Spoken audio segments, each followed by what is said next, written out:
आज रेसल पलूजा देख के पूरी ऐसी फीलिंग आई कि जैसे मुझे 2025 से उठा के डब्ल्यूडब्ल्यू ने दोबारा से 2012 में भेज दिया। क्योंकि एक आध F5 तो चलो ठीक है भाई, ये 7 F5 कौन लगाता है। Okay, hello chatters, my name is Rohit and you are watching wrestle chatter.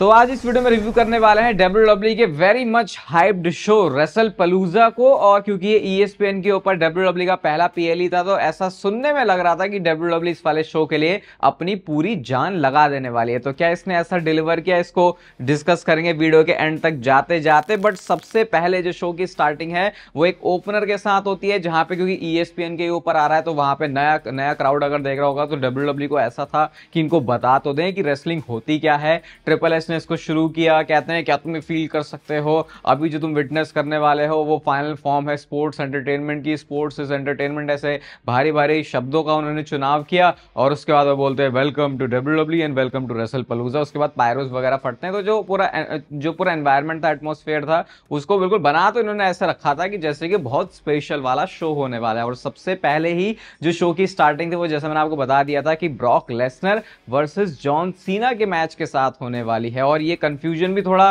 Clear इसलिए हुआ क्योंकि मतलब कंफ्यूजन जो था कि ये मैच मेन इवेंट क्यों नहीं कर रहा, क्योंकि डब्ल्यूडब्ल्यू को शायद चाहिए था कि जैसे ही कोई नया बंदा देखे तो शुरुआत में ही उसको तगड़ी चीज देते हैं। वो थोड़ी ना मेन इवेंट तक का वेट करेगा, वो तो जो डब्ल्यूडब्ल्यू की हार्डकोर ऑडियंस है वो करेगी, जैसे उन्होंने मंडे नाइट रॉ नेटफ्लिक्स वाले हिसाब किताब में किया था रॉ को बुला के। तो ये कुछ सिमिलर था। तो सबसे पहले एंट्रेंस होती है ब्रॉक लेसनर की, और इस एंट्रेंस के बारे में बहुत ज्यादा ही चर्चाएं हो रही हैं। सबसे पहले तो जब ब्रॉक लेसनर रैंप से निकल के आते हैं तो क्योंकि उन्होंने नीचे भी LEDs लगाई हुई थी और वहां पे वो जो धुआं स्मोक था भाई, वो ब्रॉक लेसनर की पूरी फिजिक को ऐसा दिखा रहा था कि लग नहीं रहा देख के भाई ये बंदा इतने सालों पुराना है, ये 48 साल का हो चुका है। ऐसा देख के लग रहा, कोई इवन ये भी कह सकता है कि ये अब तक की ब्रॉक लेसनर की बेस्ट बॉडी कंडीशन है। कुछ ऐसा ब्रॉक लेसनर का हिसाब किताब लग रहा था, कोई गेम का कैरेक्टर था लग रहा था भाई। जैसे होता नहीं है कि किसी को गेम से उठा के रियल लाइफ में आप लेके आ गए हो, कुछ वैसे ब्रॉक लेसनर लग रहे थे। इसके बाद जॉन सीना की एंट्रेंस होती है, येलो टी-शर्ट में आज जॉन सीना थे, उनके साथ बहुत सारे बच्चे होते हैं। उसके बाद जॉन सीना का अच्छा सा इंट्रोडक्शन भी होता है। और जब जॉन सीना का इंट्रोडक्शन हुआ तो क्योंकि वो काफी लंबा चौड़ा चलता है तो ब्रॉक लेसनर उस टाइम पे रिंग से एग्जिट कर लेते हैं। तो वो थोड़ा देखने में लग रहा था अच्छा ब्रॉक लेसनर एग्जिट कर लिया। इसके बाद जब इंट्रोडक्शन होता है ब्रॉक लेसनर का तो यहां पे एक छोटा सा सरप्राइज डब्ल्यूडब्ल्यू ने दिया। छोटा सा इसलिए क्योंकि पता चल गया है कि पॉल हेमन और ब्रॉक लेसनर के बीच में कुछ तो सेटिंग हुई है। तो लेडीज एंड जेंटलमैन बोला उन्होंने। और उसके बाद ब्रॉक लेसनर और पॉल हेमन दोनों ने हाई फाइव भी किया। और उसके बाद पॉल हेमन बोलते हैं कि my name is Paul Heyman. और यहाँ पे जो इंट्रोडक्शन उन्होंने बोला ना, जैसे वन डिस्प्यूटेड रेनिंग डिफेंडिंग सब कुछ बोलते हैं, कहते हैं 17 and last real S kicker, ये करके उन्होंने जॉन सीना को मॉक भी किया। तो ये ऐसा करके इंट्रोडक्शन हो गया था। अब मैच शुरू होता है तो ये बिल्कुल ब्रॉक लेसनर के टाइप का मैच आज शो पर बुक हुआ है, जो कि बहुत सालों से हमने नहीं देखा था। मतलब ये नहीं कि ब्रॉक लेसनर का मैच बहुत सालों से नहीं देखा था, इस तरीके से एक मैच में ब्रॉक लेसनर की परफॉर्मेंस नहीं देखी थी जो आज उन्होंने करी है। और इसके गुड एंड बैड दोनों है, उसको भी डिस्कस करेंगे। ब्रॉक लेसनर पूरे पुराने वाले ब्रॉक लेसनर की फील आ जाती है। रनिंग पावर स्लैम उन्होंने लगाया, सुप्लेक्स उन्होंने लगाया, एक बार जॉन सीना काउंटर करने के लिए चलते लेकिन जो क्लोज लाइन मार के उन्होंने जॉन सीना को गिराया, फिर दूसरा उन्होंने सुप्लेक्स लगाया और जॉन सीना को सोचो 4 बार शोल्डर टैकल करना पड़ा, तब जाके ब्रॉक लेसनर गिरता है। और उसके बाद जॉन सीना ने जो है डबल ए फिनिशर मारा, तो उसके ऊपर उसी पॉइंट पे ब्रॉक लेसनर खड़ा हो गया। उसके बाद फिर से ए फिनिशर मारा, उसके ऊपर भी ब्रॉक लेसनर खड़ा हो गया। और उसके बाद तीसरा जब मारा तब जाके वो खड़ा नहीं हुआ, और शायद खड़ा इसलिए नहीं हुआ क्योंकि उस समय जॉन सीना को पिन करना था। तो इस तरीके से जॉन सीना के फिनिशर्स को ब्रॉक लेसनर ने ट्रीट किया, जो कि सिंपल बिल्कुल साफ साफ दिखा रहा था कि ये ब्रॉक लेसनर कुछ अलग है। इसके बाद वो 5 नकल शफल के लिए जाते हैं, लेकिन जितने टाइम में वो रोप से रिबाउंड करके वापस आते हैं, खड़े हो जाते हैं दोबारा से ब्रॉक लेसनर, और उन्होंने जॉन सीना को F5 हिट कर दिया। उसके बाद दूसरा F5 हिट किया, उसके बाद तीसरा F5 हिट किया। और इस मूवमेंट तक समझ में आ गया था कि अब ये ब्रॉक लेसनर की वो बुकिंग है जिसकी वजह से हम इन्हें बीस्ट इनकार्नेट के तौर पर जानते हैं। क्योंकि अगर जॉन सीना के सामने ब्रॉक लेसनर ऐसा कर पा रहा है तो सोचो भाई आने वाले टाइम में तो वो क्या ही करेगा। और एक अलग चीज मैंने नोटिस करी ब्रॉक लेसनर के मैच में, इस बार जो पहले नहीं दिखती थी वो था उनके मैच के बीच में भी थोड़ी ट्रैश टॉकिंग करना, थोड़ी बातें ज्यादा बोलना, जो कि अब आई थिंक सुपरस्टार्स करने लगे हैं। तो कुछ थोड़ा सा ब्रॉक लेसनर ने अडेप्ट किया है, जो कि और ज्यादा मैच में जो स्टोरी टेलिंग है उसको बेटर करता है। उसके बाद उन्होंने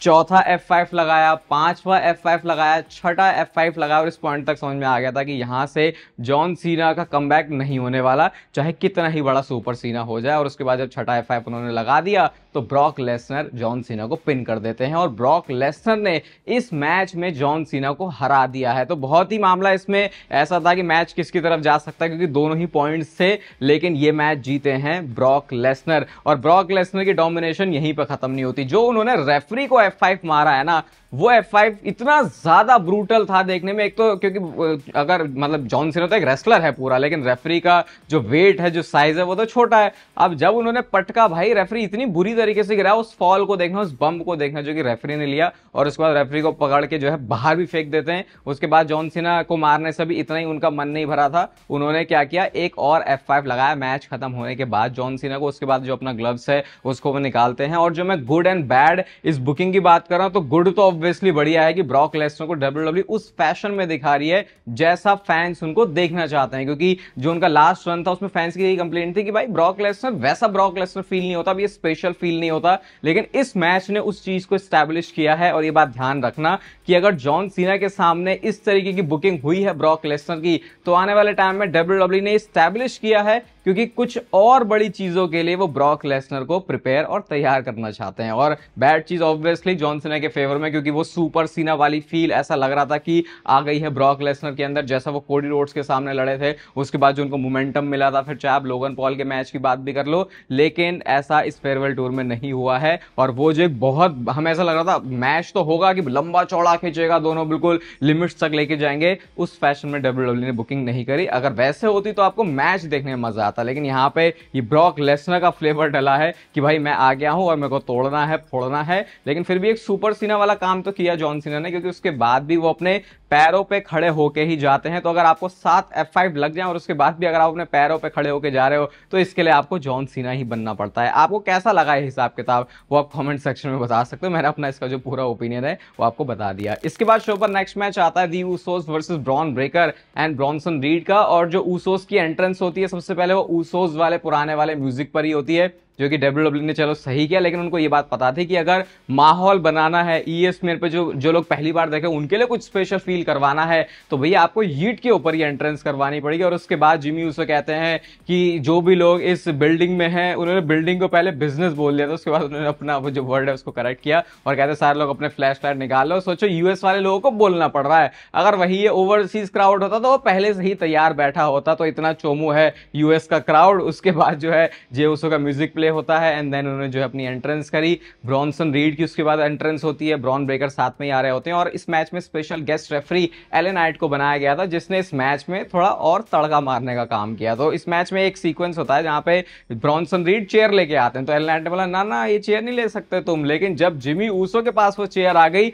तो एलन नाइट ऐसे चला गया कि जैसे कि हाँ भाई ले तो सकता ही हो, तो क्या प्रॉब्लम है, क्योंकि उसमें उनको मजा आ रहा था ब्रॉनसन रीड के को पिटते हुए देखने में। उसके बाद तो भाई ये वेपन्स का यूज इस मैच में ऐसे हो रहा है कि जैसे एलन नाइट को तो कोई प्रॉब्लम ही नहीं है। आज मुझे पता चला कि ब्रॉन ब्रेकर वो रिंग साइड पे जो उड़ी मारते हैं, जो टकराते हैं, उसको फ्लाइंग शोल्डर टैकल मूव का नाम ही दे दिया गया। वरना तो देख के लगता था भाई बंदा करना क्या चाह रहा है, कुछ बहुत खतरनाक सा तो लग रहा है, तो उसको जो है नाम भी दे दिया गया। उसके बाद चेयर का वेपन का, जैसे मैंने बोला, खुलेआम यहाँ पे यूज हो रहा था। हॉट टैग एक जे ऊसो को मिलता है, जिसपे क्राउड ने काफी अच्छा रिएक्शन दिया। उसके बाद ऊसोस टेबल लेके आते हैं। हमने डबल 3 सुपर किक्स देखी है, मतलब जिमी एंड जे दोनों ही सुपर किक्स मार रहे हैं। ये बहुत यूज करते हैं भाई सुपर किक्स का, मुझे लगता है इसको थोड़ा सा लिमिट करना चाहिए ताकि कुछ तो स्पेशल फील दे। अगर वहीं आप शॉन माइकल्स का देखो भाई, उसका पूरा फिनिशर ही वो था, लेकिन ये तो इतना ठोक देते हैं कि लगता है कि भाई फिर तो वो फिनिशर क्या ही है। इसके बाद ब्रॉनसन रीड ने आज एक कुछ अलग हरकत करने की कोशिश करी। यूजुअली वो सुनामीज मारते हैं, लेकिन आज उन्होंने मून सॉल्ट मारा, लेकिन उस मून सॉल्ट के नीचे पिचकने के लिए कोई नहीं था, तो जो सारा डैमेज है वो ब्रॉनसन रीड ने ले लिया। उसके बाद स्वांटान मारा जिमी ऊसो ने, और फिर जिमी ऊसो को स्पीयर मार दिया ब्रॉन ब्रेकर ने।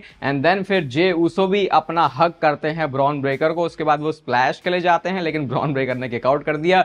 एलन नाइट और जो ब्रॉनसन रीड है वो बाहर जाके आर्ग्यू कर रहे हैं, और जे ऊसो डाइव मारने के लिए चलते हैं, लेकिन उनका जो टारगेट था भाई वो एलन नाइट था। वो ब्रॉनसन रीड से तो उतना उस समय ऐसा लग नहीं था कि इतने कोई उनसे उनको लेना देना है। तो एलन नाइट बाद में जाके कन्फ्रंट करते, भाई तू मेरे ऊपर डाइव मार रहा था। जे ऊसो ऐसे बोलते हैं हाँ भाई मार रहा था, क्या कर लेगा। जे ऊसो के पास चेयर आ गई। उसके बाद उन्होंने चेयर से मारा ब्रॉन ब्रेकर और ब्रॉनसन रीड को, और इसी सारी चीज को करने के चक्कर में भाई जे ऊसो के चेहरे पर यहां पर इतनी जोर से कट लगा कि बिल्कुल आप बोल सकते हो बिल्कुल खून बह रहा था। और अगर आपने नोटिस भी किया होगा तो थोड़ा सा उस टाइम पे जे उसे लड़खड़ाने भी लग गए थे, तो शायद कुछ प्रॉब्लम भी हो सकती थी। बट फिर उसके बाद ब्रॉन ब्रेकर ने जो है डबल स्पीयर मारा ऊसोस को, उसी वो कॉर्नर पे जो टेबल लगी थी उसके ऊपर ब्रॉनसन रीड ने अपनी सुनामी लगाई और पिन इस मैच में ब्रॉनसन रीड ने किया है और किया है जे ऊसो को, जिमी ऊसो जबकि इस मैच में था तो उसके ऊपर बिल फट जाता है। यहाँ पे डब्ल्यूडब्ल्यूई ने बिल फाड़ा नहीं है, तो मतलब कि ये कुछ तो इस कैरेक्टर पे देख रहे हैं। और मे भी हो सकता है कि शायद डब्ल्यूडब्ल्यूई ने इस मैच के फिनिश में थोड़ा सा चेंज भी किया हो, क्योंकि जे ऊसो को वहां पे थोड़ी वैसी प्रॉब्लम सी हो गई थी। तो होपफुली सारी रिकवरी जो है वो सही हो जाए, क्योंकि ऐसे चोट वोट लगते देख के अच्छा नहीं लगता, क्योंकि बहुत ज्यादा उनका खून निकल गया था। उसके बाद ब्रॉनसन रीड ने एक बहुत फनी चीज करी, वो एल नाइट को बोलते ले भाई मेरा हाथ ले, पकड़ इसे उठा, लेकिन एल नाइट ने कोई भाव दिया नहीं, वो चले जाते हैं वहां से। एंड देन पॉल हेमन के साथ फिर इन दोनों ही लॉन्डो ने पोज किया है और एक्सपेक्टेड था कि ये मैच जीत जाएंगे, वैसा ही इन्होंने यहाँ पे किया। इसके बाद शो पर नेक्स्ट मैच आता है विमेंस वर्ल्ड चैंपियनशिप के लिए इयो स्काई वर्सेस स्टेफनी वकैर, और जैसा एक्सपेक्टेड था एक अच्छा रेसलिंग मैच उन्होंने डिलीवर किया। नॉर्मल पेस पे पहले स्टार्ट होता है, उसके बाद इयो स्काई की एक वो जो डाइव होती है शुरुआत में बाहर, वो बहुत ज्यादा शार्प थी, ऐसा लगा था कोई रॉकेट ही चला है। क्रॉस बॉडी स्टेफनी वकैर ने बाहर मारी, मून सॉल्ट का ट्राई करती है, लेकिन उस पर अपनी जो नीज है वो स्टेफनी वकैर ने अप कर दिया। डेविल्स किस हम लोगों ने देखा, जिसपे क्राउड जो है बुकर टी को हमेशा ही मिस करता है। टॉप रोप से स्पेनिश फ्लाई था। इन दोनों को देख के लग रहा है इनके लिए बहुत हलवा काम है भाई अच्छा मैच डिलीवर करना। इयो स्काई मूनसॉल्ट के लिए जाते हैं, लेकिन इस बार फिर से वहां पे कोई नहीं होता। और वो वाला बम्प देखना इयो स्काई ने कितना तगड़ा लिया था जब वो मैट पे लगती हैं। और आज इस मैच में इरादे से आई थी स्टेफनी वकैर जीतने के लिए, क्योंकि उन्होंने आप बोल सकते हो डब्ल्यूडब्ल्यूई में मोस्ट एलिगेंट लुकिंग फिनिशर्स में से एक, मूव्स में से एक मूव परफॉर्म किया जब स्पाइरल स्प्लैश उन्होंने हिट किया, और फिर इयो स्काई को पिन करके उन्होंने इस मैच में कैप्चर कर ली है चैंपियनशिप। और मेन रोस्टर में आके गोल्ड चखने का स्वाद जो है वो मिल चुका है, गोल्ड का स्वाद मिल चुका है स्टेफनी वकैर को। बहुत स्पेशल मूवमेंट था उनके लिए। और मैच खत्म होने के बाद वो अपने फादर से जाके भी मिलती हैं, जहां पे उन्होंने उनको वो चैंपियनशिप पकड़ाई। तो हर किसी के लिए सपने जैसा होता है, और वो सपना जो है स्टेफनी वकैर का आज रेसलपलूजा में हो गया है पूरा। नेक्स्ट मैच आता है Seth Rollins and Becky Lynch versus CM Punk and AJ Lee के बीच में। और इस मैच से इतने मूवमेंट निकले हैं कि इसकी कोई हद नहीं है। एक मिक्स्ड टैग टीम मैच को भी आपको कैसे बहुत जबरदस्त और तगड़ा बनाना होता है, उसके लिए एक एग्जांपल सेट करके दिया है आज इन चारों के चारों सुपरस्टार ने। सबसे पहले एंट्रेंस होती है Seth Rollins and Becky lynch की। पोडियम से वो निकल के आते हैं, बाहर से उन्होंने पूरा जो है पर्पल वाला अटायर पहना हुआ था। एंड देन उसके बाद म्यूजिक पहले बजा सेथ रॉलिंस का, फिर वो बेकी लिंच में ट्रांजिशन होता है। इसके बाद सीएम पंक भी आते हैं, पहले उनका म्यूजिक बजता है, फिर एजे ली के म्यूजिक में ट्रांजिशन होता है। तो उन्होंने अपनी एंट्रेंस करी। शुरुआत में ही एजे ली के चैंट लग रहे होते, तो वो बहुत फनी था जब सेथ रॉलिंस जाके बेकी लिंच के कान बंद करते हैं कि नहीं नहीं तू मत सुनिए, क्योंकि उनको अच्छा नहीं लग रहा था कि उनकी बीवी के सामने किसी और की बीवी के चैंट लग रहे हैं। जीटीएस के चैंट भी लगा दिए यहाँ पे लोगों ने, क्योंकि वो चाह रहे थे कि सीएम पंक बेकी लिंच को जीटीएस मारे। लेकिन जैसा सीएम पंक ने बोला कि मैं एक महिला के ऊपर कभी भी हाथ नहीं उठाता, वैसे मैच में उन्होंने कुछ गड़बड़ तो कर दी थी, तो ये स्टेटमेंट अब उतना वैलिड नहीं है। इसके बाद एजे ली सेथ रॉलिंस के बाल खींच रही है, बेकी लिंच थप्पड़ मार रही है सीएम पंक को। मैं तो कह रहा हूं कि अपनी जिंदगी में आज तक इतने थप्पड़ खाए हैं सीएम पंक ने, टोटल जितने उन्होंने खा लिए बेकी लिंच से पूरी फीड में, वो उनका जब मन करता भाई ऐसा लगता है कि चल जाके थप्पड़ ही मार दूं, अच्छा ठीक है एक थप्पड़ ही मार दूं, वैसा हिसाब किताब रहता है बेकी लिंच का सीएम पंक को देख के। सीएम पंक ने एक मौके पर जो है एजे ली को टैग इन भी कर दिया था, लेकिन वो चीज रेफरी ने देखी नहीं और क्राउड एक्साइटेड हो गया था। लेकिन उनको जो है एजे ली फिलहाल तो देखो रिंग में देखने को मिली नहीं। वाइफ को उठाया सेथ रॉलिंस ने अपनी बेकी लिंच को, और ऐसा वो पटकना चाहते हैं सीएम पंक के ऊपर, लेकिन ऐसा उन्होंने पटका कि सीएम पंक तो वहां से हट गए। और बेकी लिंच ने उसके बाद जो ड्रामे किए हैं, ऐसा लग रहा है कि इसी बात के ऊपर घर जाके बेकी लिंच और सेथ रॉलिंस के बीच में कलेश हो सकता है। इसके बाद बेकी लिंच ने एजे ली को उस टाइम पे गिरा दिया जब हॉट टैग उनका होने वाला था। तो कहानी यही चल रही थी कि एजे ली को कैसे भी करके जो है टैग इन नहीं करने देना। सेथ रॉलिंस ने वो स्किपिंग वॉक भी जो करी एजे ली की, वो बहुत ज्यादा फनी था। एंड फिर फाइनली होता है जब पंक ने जो है जीटीएस हिट कर दिया, और बेकी लिंच फिर खड़ा कर रही है कि अरे खड़े हो जा भाई, सो तू कहां वेकअप हो जा भाई, वरना टैग इन हो जाएगा और गड़बड़ हो जाएगी। और उसके बाद सीएम पंक को रोकने की कोशिश तो करी बेकी लिंच ने, पैर वैर सब उन्होंने पकड़ लिया था, लेकिन उसके बाद उन्होंने फ्लाइंग किस करके एजे ली को टैग इन किया। और उसके बाद वो जो अपना थर्ड प्रेस लगाती हैं, टेक डाउन उन्होंने किया, एक स्पिन किक भी मारी। एजे ली को कहीं से भी देख के ऐसा नहीं लग रहा कि उनको बहुत साल हो चुके हैं रेसलिंग करते हुए। सेथ रॉलिंस ने आके एजे ली को रोकने की कोशिश करी, लेकिन इस बार एजे ली ने भी थप्पड़ रख दिया। और फिर यहां से हम काफी मस्त सीक्वेंस देखते हैं जब सेथ रॉलिंस रॉलिंस ने जो है ऐसे एजे ली को पकड़ा हुआ होता है और उस पर सीएम पंक ने स्पिन करवाया और उधर जाके वो फिर बेकी लिंच के ऊपर गिरती हैं, जो कि इतना परफेक्टली एग्जीक्यूट था कि वहीं पर उन्होंने पिन भी कर लिया, लेकिन ऑब्वियसली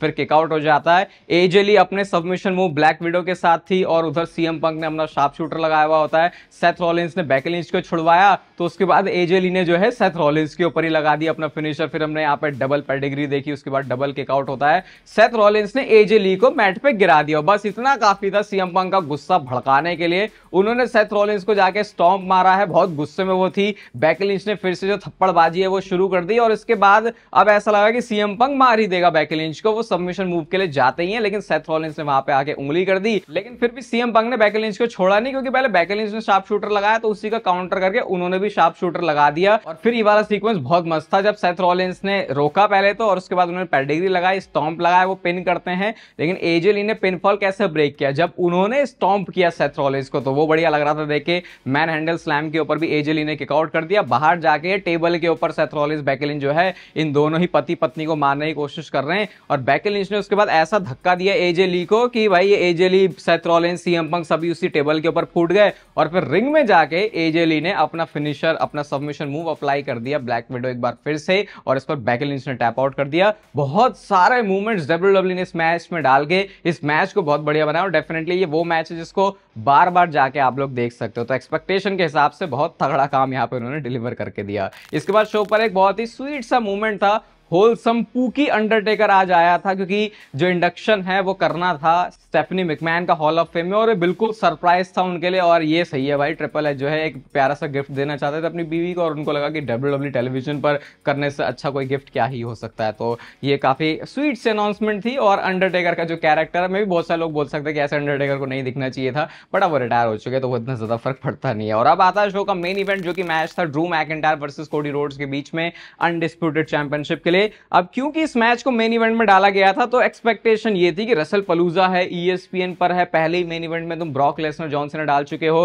तुमने एजे ली का मैच भी मेन इवेंट में नहीं डाला, तो मतलब कि यहां पर टाइटल चेंज तो होने वाला है। अब मैच ये प्रोग्रेस करता है। कोडी रोड्स ने शुरुआत में जब वो कटर लगाने के लिए जाते हैं, पता नहीं वो फंबल कर गया, समझ नहीं आया कि वो इंटेंशनली था या क्या था, मेरे को तो पल्ले नहीं पड़ा, क्योंकि उसकी ऐसी कोई स्टोरी आगे हमने मैच में बनती हुई कुछ खास देखी भी नहीं। उसके बाद उन्होंने अपना कटर लगाया, एक ड्रू मैकिंटायर का एलबामा स्लैम स्टील स्टेप्स के ऊपर जो कोडी रोड्स को लगा था, बहुत ब्रूटल लग रहा था। सुपरप्लेक्स हम लोगों ने इस मैच में देखा, और ड्रू मैकिंटायर की कोशिश है बस कैसे भी करके मैं क्लेमोर लैंड कर दूं, क्लेमोर इसको मार दूं, फिर मैं इसे पिन कर लूंगा। पहली बार जब मारने के लिए जाते भाई, इतना गंदा ट्रांजिशन होता है ना वो कोडी रोड्स का, क्योंकि क्लेमोर को पकड़ के आपने यूजुअली देखा होगा कि लोग पावर बॉम्ब लगाए थे, लेकिन वो ऐसा पावर बॉम्ब था कि पहले ही ड्रू मैकिंटायर गिर गया, तो वो बड़ा अजीब सा लगा। दूसरे क्लेमोर में फिर हट ही जाते हैं कोडी रोड्स, तो उन्हें लगाने का मौका नहीं दिया। एक बार में उन्होंने मैच में पिन भी कर दिया कोडी रोड्स को, मतलब अगर रेफरी वहां पे होता तो अनडिस्प्यूटेड चैंपियनशिप यहीं पे आ गई थी ड्रू मैकिंटायर के पास। और ये आई थिंक डब्ल्यूडब्ल्यूई ने बहुत इंपॉर्टेंट चीज डाली है, ताकि आगे इस चीज को वो स्टोरी में दिखा सके। तो लेट्स सी यहां से वो क्या करने वाले हैं। कोडी रोड्स ने फिर अपना फिनिशर क्रॉस रोड्स हिट किया, लेकिन भाई फिनिशर के ऊपर तो आजकल इजीली किकआउट हो जाता, वही पीएलई में वही चीज हुई यहाँ पे। ड्रू मैकिंटायर ने बाहर जो एक उड़ी मारी है ना, वो भी ऐसे फ्लिप मार के रोमन रेंज को हमने अप्रिशिएट किया था, जैसे वो उड़ते हुए गए थे अपने मैच में। लेकिन इसमें अगर आप देखोगे भाई ड्रू मैकिंटायर का, तो रोमन रेंज से लंबा और चौड़ा, और उसके बाद घूम के वो मार सकता है भाई। ये तो आप बोलोगे कि रोमन का अगर शेर वाला मूव था, तो ये सवा शेर जैसा मूव था, कि भाई कैसा ऐसे जो इतने लंबे हाइट और फिजिक का बंदा है वो मूव कर सकता है। मैंने सामने से ड्रू को देखा भाई, ऐसा लगता कोई पहाड़ ही चल के निकल के आ रहा है। अब इसके बाद क्या होता है, ड्रू मैकिंटायर ने लगा दी है क्लेमोर, लेकिन उसके ऊपर भी कोडी रोड्स ने किकआउट कर दिया। और वैसे भी कोडी रोड्स का भी सुपर कोडी रोड्स वाला ही एरा चल रहा है, तो उसको किकआउट करना ही था। ड्रू मैकिंटायर अपना वही मूव पुल करने के लिए जा रहे थे, जैसा करके उन्होंने कोडी रोड्स को एक्शन से ही आउट कर लिया था, और वो था अनाउंसर डेस्क के सामने उस क्लेमोर को लगाना। कोडी रोड्स हट गए, ड्रू मैकिंटायर के पैर में लग गई, और इस बार ये मूव उनके ऊपर बहुत ही ज्यादा भारी पड़ गया, बहुत गड़बड़ कर दी उन्होंने। कोडी रोड्स अपने कटर के लिए जाते हैं, लेकिन उसको ग्लासगो किस में बदला, जो कि मिड एयर में था। लेकिन अब जब क्लेमोर के लिए भागते हैं ड्रू मैकिंटायर, तो भाई वो भाग भी नहीं पाए सही से, और वो वहीं पे लड़खड़ा के गिर गए। और कोडी रोड्स के क्रॉस रोड्स के साथ में इस मैच में मेन इवेंट में होने के बावजूद भी चैंपियनशिप रिटेन हो गई है। अब मुझे लगा कि चलो चैंपियनशिप रिटेन हो गई है, शायद कोई सरप्राइज होगा, लेकिन मेन इवेंट में ऐसा कुछ भी सरप्राइज नहीं था। तो मेन इवेंट में मुझे तो देखो ये थकेले वाली फीलिंग आई है। भले ये मैच अच्छा था, लेकिन क्योंकि हमको आदत हो गई है ऐसे सरप्राइजेस देखने की, तो वो एलिमेंट यहाँ पे मिसिंग था। आज के रसल पलूजा को देखो मैं 3.75 स्टार की रेटिंग दूंगा। एक बहुत बड़ा जो टेकिंग पॉइंट रहा वो था था ब्रॉक लेसनर का पुराने वाले अपने अवतार में आना, और जो मैच डिलीवर किया सीएम पंक एजे ली और इस सेथ रॉलिंस बेकी लिंच वाला। बाकी इस वाले शो में और बहुत चीजें जो है वो बढ़िया करने की पोटेंशियल थी। आपको रेसल पलूजा कैसा लगा आप कमेंट सेक्शन में बता सकते हो। ये वीडियो अच्छी लगी तो इसे लाइक कर दो, चैनल को सब्सक्राइब कर दो, क्योंकि ऐसा WWE से रिलेटेड कंटेंट यहाँ पे आता रहता है। बाकी तब तक फिर लेते रहो जिंदगी के मजे।